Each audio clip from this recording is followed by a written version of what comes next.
প্রিয় viewers, BD news টিউবের পক্ষ থেকে শুভেচ্ছা ও অভিনন্দন। আমাদের নিউজটি শেষ পর্যন্ত দেখুন আর নিত্য নতুন নিউজ আপডেট পেতে চ্যানেলটি এখনই সাবস্ক্রাইব করুন। প্রিয় দর্শক, আজকে আমরা এসেছি কৃষ্ণনগর ইউনিয়নের বড় মাধুপুর এক তরমুজ ক্ষেতের একটা প্রতিবেদন আমরা দেখব। তরমুজ চাষ করেছেন, কিন্তু এখানে যে কারণেই হোক ফলন তেমন একটা আসেনি। এই কারণে কৃষকরা নিরাশ। এই কারণে তারা এই যে ক্ষতির সম্মুখীন হলেন, এই ক্ষতি কিভাবে পুষিয়ে উঠবেন এটা নিয়ে তারা এখন চিন্তিত রয়েছেন।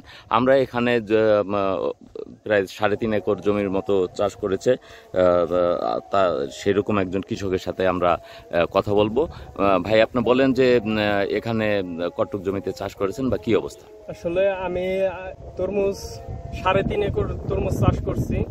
তা তরমুজের যে পাকিজা বীজ দিছে যে ডিলার, সে বলছে যে 60 দিন থেকে 65 দিনের মধ্যে আপনি তরমুজ বিক্রি করতে পারবেন। আপনার 75 দিনের ভিতর আপনি গাছ সব কেটে ফেলতে পারবেন। তো আমি আজ তরমুজ লাগাইছি আজ 3.5 মাস।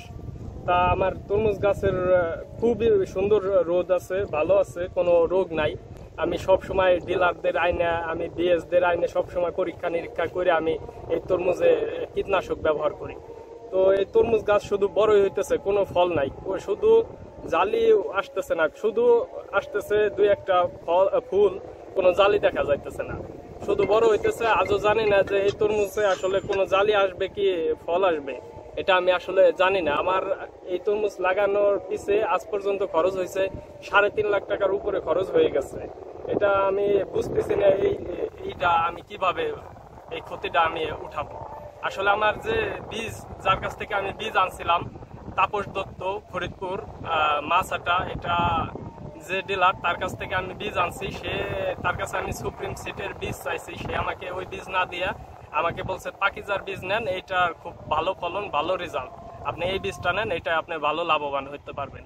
কিন্তু আমার ওই বীজটা বলে দিচ্ছে। আসলে আমরা কৃষক, আমরা তো আর জানি না যে আসলে এটার কি হবে। আমরা তো ওইভাবে জানি না, যারা ডিলার তারাই যে বলতে পারবে যে বীজ কোনটা ভালো কোনটা খারাপ। আমাদের বীজ দিচ্ছে, আমরা জাস্ট আইনে আমরা লাগাইছি, খেতে লাগাই আমরা জোগাল দিছি, আমরা খরচ করতেছি, কিন্তু কোনো ফল পাইতেছি না। তো এখন কি চাচ্ছেন আপনি? আসলে আমি চাইতেছি যে এই যে ডিলার তাপস দত্ত, আসলে আমি চাইতেছি এই ডিলারের একটা সুবিচার হোক। আর যে মানুষগুলো আছে, কৃষক যারা আছে, তাদেরকে যেন এমন প্রতারণা না ফেলে।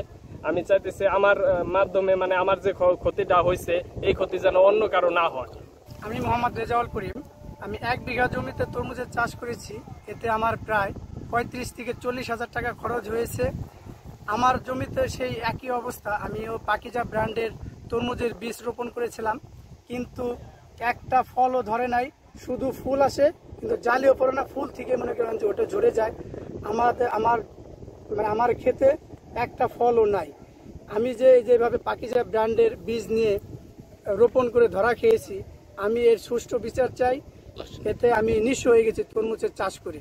আমি এর সুষ্ঠু বিচার আশা করছি। 1 বিঘে জমি লাগাইছি তরমুজ, নতুন অবস্থা সবাই লাগাইছে, আমি লাগাইছি। তা আমার যে বীজটা দিচ্ছে, 11 যে পরিস্থিতি, আমারও একই পরিস্থিতি। ঠিক আছে, তাতে আমার 60 থেকে 65 হাজার টাকা খরচ লাগায়। তাই এ পর্যন্ত কোনো ফল পাইনি, খালি ফুল আসে আর ধরে পড়ে যায়, ফল আসে না আসার কারণে খেত এইভাবে রাখছি। তাই আমরা কৃষক ক্ষতিগ্রস্ত হয়েছি। আমরা এই ক্ষতিগ্রস্তর জন্য আমরা আগার দাবি একটাই, যে তাগার শাস্তি বিচার চাই। এই 1.5 বিঘা জমির মাঠের মধ্যে মাত্র একটি তরমুজ ধরেছে, তাও আমরা আপনাদের দেখানোর চেষ্টা করছি যে তরমুজের ধরনটি কি বা কি অবস্থা তরমুজের।